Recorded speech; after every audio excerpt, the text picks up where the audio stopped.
మనము పరిశీలన చేసుకోవాలని దేవుని వాక్యం మనకి హెచ్చరిక చేస్తూ ఉంది. రెండవదిగా మనం చూస్తే, ప్రియా దేవుని సంగమా, దేవుని పిల్లలారా, ఈ నిర్గమకాండాన్ని గురించి ఇక్కడ ప్రభు అయిన యేసుక్రీస్తు వారు దేవుడు మనకు తెలియజేస్తున్నటువంటి మాటలను మనం జ్ఞాపకం చేసుకుంటే, నేను ఉన్నవాడను అనువాడనై ఉన్నాను అని చెప్తున్నాడు.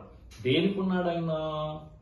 ఎక్కడున్నాడు అంటే, ఇశ్రాయేలీల ప్రజలను విడిపించడానికి, ఇశ్రాయేల్ ప్రజలను విడిపించడానికి, బానిసత్వం నుండి విడిపించడానికి, అక్కడ నుండి వారిని తీసుకుని రావడానికి నేనున్నాను అని 430 సంవత్సరాలు మన పితరుడైనటువంటి ఇజ్రాయేల్ యాకోబుకి మనందరికీ తెలుసు.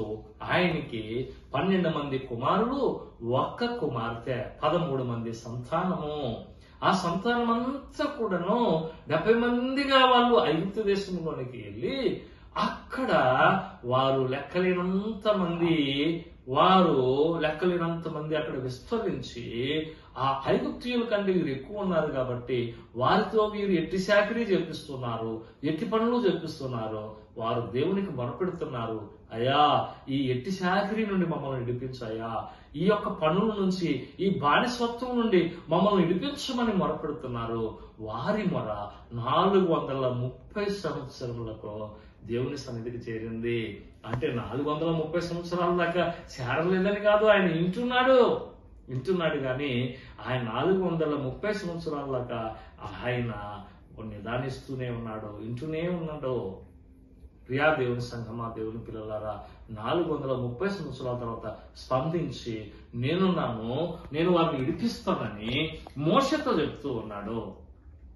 అయితే ఆ దినాన ఆ బానిసత్వం నుండి, ఎట్టి చాకిరీ నుండి విడిపించటానికి నేనున్నాను అని చెప్పినటువంటి దేవుడు నేడు ప్రపంచము పాపములో మునిగిపోయి సాతానికి బానిసగా ఉండి సాతాను సంఖ్యలతో బంధింపబడినటువంటి వారిని ఎవరు విడిపిస్తారు? ఎవరు విడిపించగలరు? అంటే ఆయన చేయబోయేటటువంటి నిర్గమమును గూర్చి 2 మనుషులు వచ్చి ఆయనతో మాట్లాడుతున్నారని లేఖన భాగం మనకి తెలియజేస్తా ఉంది. చూడండి ప్రియులారా, లూకా సువార్త 9వ అధ్యాయము 31వ వచనములో మనం చూస్తే, లూకా సువార్త 9వ అధ్యాయము 31వ వచనాన్ని ఒకసారి మనము పరిశీలన చేద్దాం. లూకా సువార్త 9వ అధ్యాయము 31వ వచనము. వారు మహిమతో అగపడి ఆయన యెరూషలేములో నెరవేర్చబోవు నిర్గమమును గూర్చి మాట్లాడుచూ ఉండేది. ఎవరంట? యెరూషలేములో ఆయన నెరవేర్చబోయే నిర్గమమును గురించి ఆ 2 మాట్లాడుతూ ఉన్నారు. మహిమతో అగుపడి ఆయన యెరూషలేములో నెరవేర్చబోవు నిర్గమమును గురించి మాట్లాడుచూ ఉండేది. ఇక్కడ మొదటి నిర్గమంలో ఇశ్రాయేలీయుల్ని విడిపించడానికి, విడుదల చేయటానికి నేనున్నాను అన్నాడు. ఇక్కడ 2వ నిర్గమము జరుగుతున్నది. ఆ నిర్గమమును గురించి ఎలా నెరవేర్చబోతున్నాడో ఆ మహిమలో 2 మనుషులు ఆయనకు అగపడ్డారు. వాళ్ళు మోషే, ఏలియా ఆయనతో మాట్లాడుతూ ఆ నిర్గమమును గురించి మాట్లాడుతూ ఉన్నారు. రెండవదిగా మనం చూస్తే ఆ హెబ్రీలకు రాసినటువంటి పత్రిక 11వ అధ్యాయము 22వ వచనాన్ని ఒకసారి చూద్దాం. అపోస్తలుడైన పౌలు హెబ్రీలకు రాసినటువంటి లేఖ 11వ అధ్యాయము 22వ వచనము. 11వ అధ్యాయము 22వ వచనాన్ని చూద్దాం. యేషకు తనకు అవసాన కాలము సమీపించినప్పుడు విశ్వాసమును బట్టి ఇశ్రాయేలు కుమారుల నిర్గమమును గూర్చి ప్రశంసించి తన శల్యములను గూర్చి వారికి ఆజ్ఞాపించను. యేషపు కూడా దేవుడు ముందుగా యేషపు నాకు బయలుపరిచాడు. తన అవసాన కాలము సమీపించినప్పుడు విశ్వాసమును బట్టి ఇశ్రాయేలు కుమారుల నిర్గమమును గూర్చి ప్రశంసించి, వారు విడుదల పొందుతారని చెప్పేసి దాని గురించి ప్రశంసించి, తన శల్యములను ఇక్కడ ఉంచొద్దు, తమ ఎముకలను ఇక్కడ ఉంచొద్దు, ఈ దేశంలో ఐగుప్తు దేశంలో ఉంచవద్దు, పాలు తేనెలు ప్రవహించే కానాను దేశంలోనికి నా ఎముకలను తీసుకెళ్ళండి. మీకు దేవుడు ఒక గొప్ప నిర్గమం ఇవ్వబోతున్నాడు. మీరు వెళ్ళినప్పుడు, మీరు విడుదల పొందినప్పుడు ఇక్కడ నుండి నా ఎముకలను తీసుకొని పోండి అని వారికి చెబుతూ ఉన్నాడు.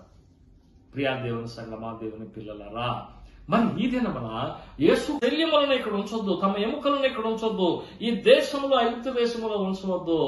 పాలు తేనెలు ప్రవహించే కానాను దేశంలోనికి నా ఎముకలను తీసుకెళ్ళండి. మీకు దేవుడు ఒక గొప్ప నిర్గమం ఇవ్వబోతున్నాడు.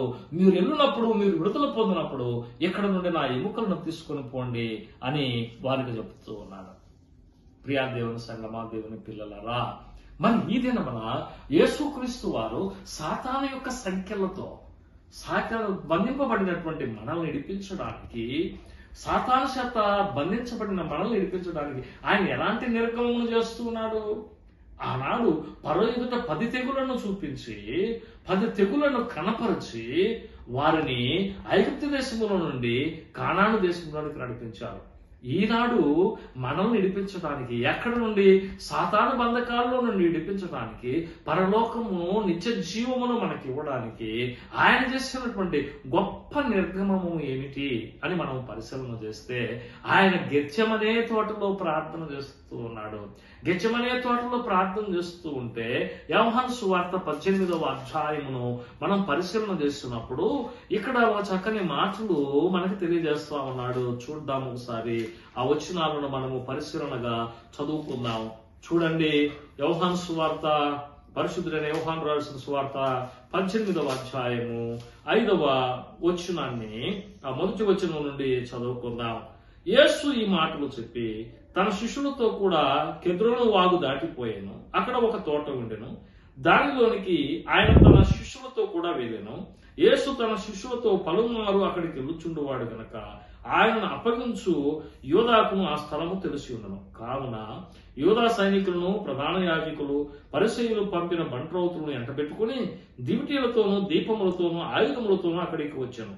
యేసు తనకు సంభవింపబోవునవన్నీ ఎరిగిన వాడై వారి యొద్దకు వెళ్లి మీరెవరిని ఎదుగుచున్నారని వారిని అడిగాను.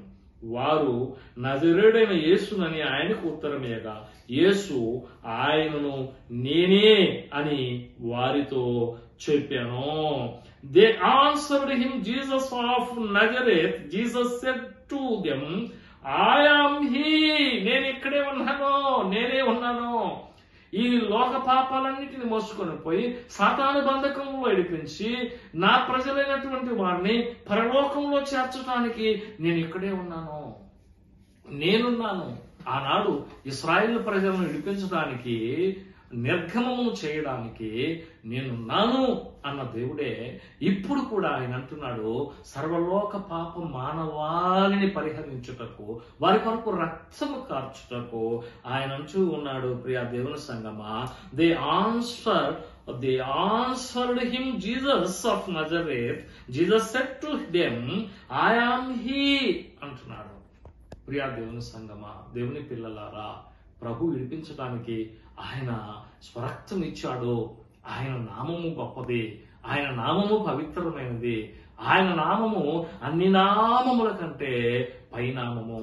ఆయన నామము వలనే మరి రక్షణ కలుగుతుంది, కానీ మరి ఎవరి వలన భూమి కింద ఇయ్యబడిన ఏ నామము వలన రక్షణ కలగదు. ఎందుకంటే ఆయన నామము పవిత్రమైనటువంటి నామము. అందుకే జ్ఞాని అయిన సొలొమోను ఒకసారి చెప్తూ ఉన్నాడు, సామెతల గ్రంథము 18వ అధ్యాయము 10వ వచనాన్ని చదువుకొని ఈ లేఖన భాగాన్ని మనం ముగించుకుందాం. సామెతల గ్రంథము 18వ అధ్యాయము 10వ వచనాన్ని ఒకసారి చదువుకుందాం. సామెతల గ్రంథము 18వ అధ్యాయము 10వ వచనము.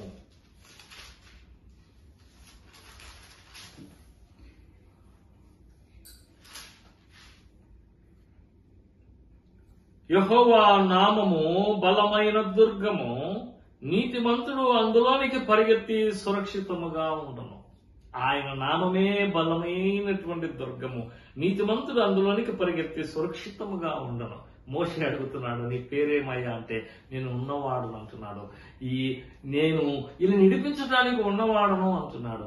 పాపము నుండి, సాతాను బంధకము నుండి ఎవరు మమ్మల్ని నడిపిస్తాడు? అయ్యో, పౌలు గారు అంటాడు, అయ్యో ఇటు దౌర్భాగ్యమైన స్థితిలో నుండి నన్ను ఎవడు నడిపించను అంటున్నాడు. ప్రభు అయిన రక్షకుడైన క్రీస్తు అంటున్నాడు, నేనున్నాను, నేను నీ కొరకు రక్తం కార్చాను, నిన్ను నేను ఇలువ పెట్టి కొన్నానని ప్రభు చెబుతున్నాడు ఈనాడు మనకి కూడా.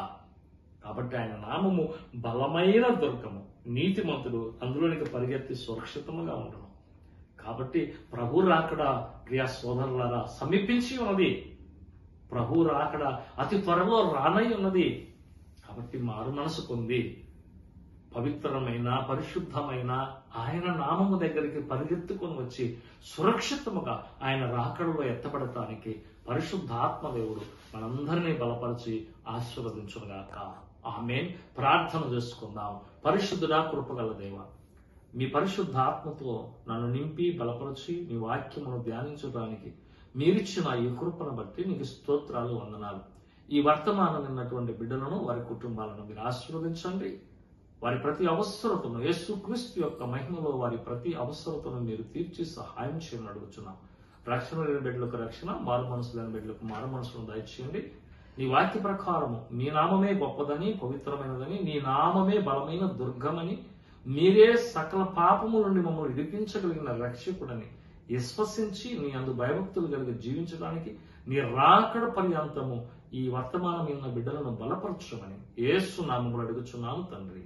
ఆమేన్. సమస్త జ్ఞానంకు మించిన దేవుని యొక్క సమాధానము యేసుక్రీస్తు వలన మీ హృదయాలకు తలంపులకును కావలి ఉండును గాక. ఆమేన్.